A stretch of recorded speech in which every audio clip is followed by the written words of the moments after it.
Hi guys! Hello! Today mag-unbox kami ng first ever Beyblade ko. Ito. Yes. Yan. This is Impact Drake. So, kasama ko si... Bell. Move ka dito konti. Yan. Pakita mo yung dalawang Beyblades mo sa kanila. So, siya may Beyblade na siya. Ayan. Lapit natin. Yung isa, anong tawag dito? Kill shark. Kill Shark. Ito, hindi ko alam ito. Tapos ito, yan. Parang waiver ng gilid. Ayan. Alam mo. Open muna natin tong Impact Drake.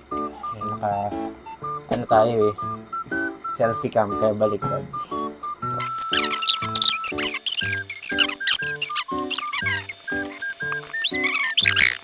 Kasi ito guys, ito yung blade, rapture, at ito yung bit. Abit tawag dyan sa maliit. Tapos yung gitna, Rapture. Rapture. Rapture. Ratcher. Tapos ito yung blade mismo. Tapos ito yung launcher niya guys. So itong nabili natin na Impact Drake, string launcher siya. String. Unlike na ipakita mo yun sa'yo. Yung launcher mo. Ayan, ito iba siya. yung parang standard launcher na nahatak mo talaga siya ng buo. So ito naman, ito. So yung kung gano'n siya kaba, parang ganito lang. Yan, Hindi na siya yung babalik mo ulit. Oo. Ito kasi mababalik mo ulit siya eh. Di, babalik naman siya kasi di mo nga siya mahihila ng super haba. Mahaba. Yan, so ito yung pinaka-blade niya. Tignan niyo, guys. Isa siya sa mga alam ko ano eh. May few na Beyblade sa may rubber. Tignan natin kung ano yung magiging effect niya. Pakita mo yung, ito muna yung, ito naman, sabi dito sa box, 960. So, tignan natin, ayan. Since beginner tayo, kung maganda din yung performance niya. Then, syempre yung beat. Pakita mo, Ben. Yan, na nakasulat doon sa box. Low rush. So, attack Akin type po siya. kasi, ito yung pinaka-rare ko. Nakuha ko yung pinaka-rare.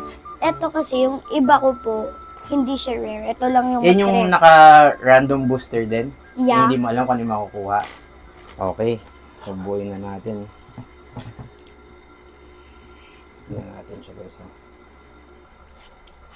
Then yung bit niya. Bit niya.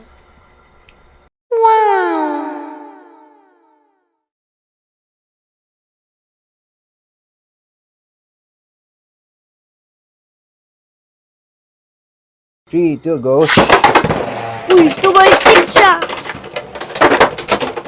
Over! 3, Or 2, 1, three, guys. go!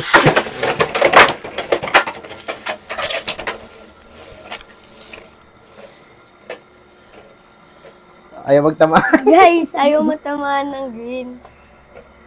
Sino kayo? Ala, natamaan na. Ayan na yan. Oh! Third match, 3, 2, 1, go! Uy! Oh, first! Four ka na! Ayun guys, so nakita na natin. So okay naman yung performance ng Impact Drake. So yung mga gusto mag-try ng string launcher tsaka ng attack type.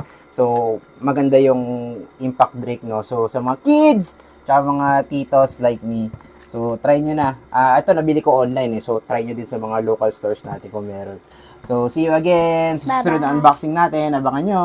Bye!